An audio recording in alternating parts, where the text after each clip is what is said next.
Zviri guys for the people. Nhasi ndiri kuno kwaMusana. Ndakazomboona hangu kuti chii chikuitika. So apo kwamuri kuona ndo mastage atanawo.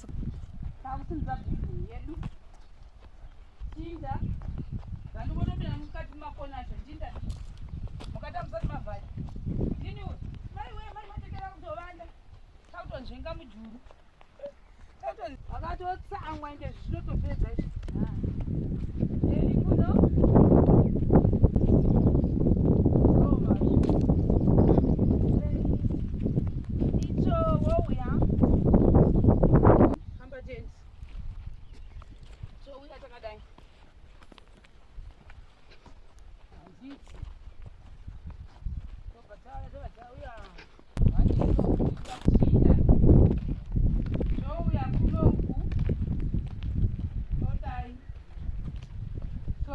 For the people kuno kwaMusana.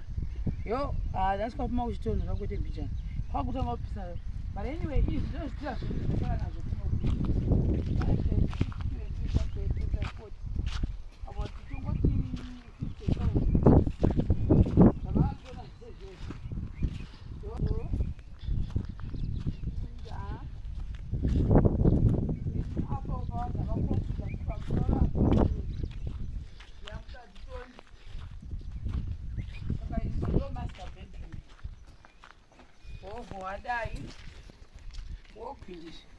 Yep. Saka izvi zvikona zvekupindana mukati bedroom asingarishi. Woenda uko toilet yemabedroom ndofunga 1 2 iro.